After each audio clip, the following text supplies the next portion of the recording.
म्हणायची त्यांनी मला शिकवायला सुरुवात केली. माझा हात थरथर थरथर थरथर कापत होता. या थरथरणाऱ्या हाताला शेजीनीच आधार दिला. या थरथरणाऱ्या हाताला शेजीनी पकडलं आणि लो हात शेजीनी कधीच सोडला नाही बघा. मी पहिला शब्द शिकली तो शेजी. शेजीनी मला शिकवलं, लिहायला शिकवलं, वाचायला शिकवलं. शेजीनी मला कधी शाळेत तर कधी झाडाखाली घेऊन शिकवलं. एकदाची शेजींची सौ शिकली, लिहायला शिकली, वाचायला शिकली. शेजींसारखीच बुक वाचायला शिकली आणि शेजींसारखाच मोठा विचार करायला शिकली. बाई शिकली म्हणून लोक कपाळावर आठ्या पडत होती.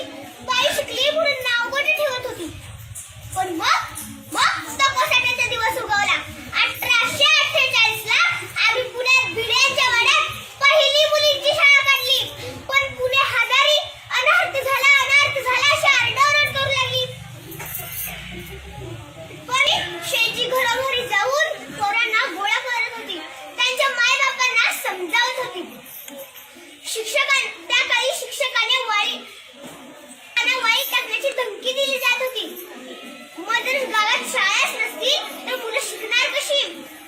शेजी विचारात पडले. मी शेजीला म्हणाले, शेजी कसला विचार करताय एवढा? मी हे नवं, मी शिकवीन पोरांना शाळेत. मी माझं मन घट्ट केलं आणि टाकलं पहिलं पाऊल. मी रस्त्याने जाताना लोक टकामुका बघत होती. काय बाय बोलत होती?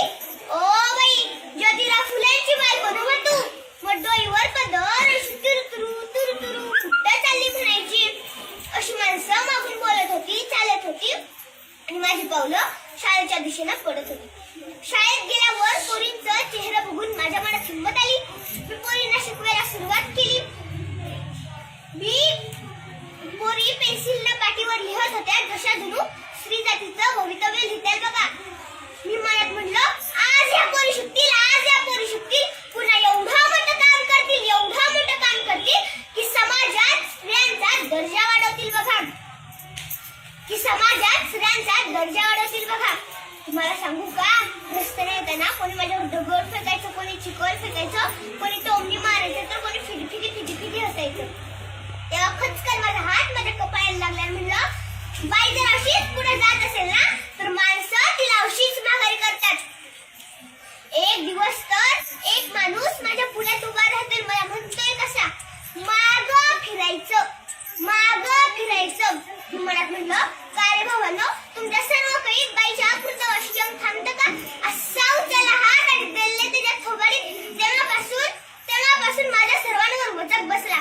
बाईच्या जातीला एवढं कणखर असायलाच लागतं, नाहीतर दिवसा मागून दिवस गेले, अंधारात थोडा उजेड आला. 4 वर्षात आमच्या 18 शाळा झाल्यात बघा आणि त्यात तगावल्या सुद्धा आहेत. कधी बाल्यांचा प्रतिबंध गृहाचे काम, सणांचा विरोध, अनाथाश्रमाचे काम, बाईला घरातून न काढू देणं, या सर्वांना विरोध केला. कारण आनंद होता तो आयाबाया शिकत होता याचा. म्हणून म्हणते, विद्येविना मती गेली, मती विना नीती गेली, नीती विना गती गेली, गती विना शूद्र खचले. एवढे अनर्थ आहे का विद्येने केले बघा. म्हणून म्हणते, पोरीला शिकवा, तिला विचार द्या, कारण शिक्षणानेच मनुष्यत्व येते आणि पशुत्व हटते बघा. बरी येते, हा लक्षात असू द्या.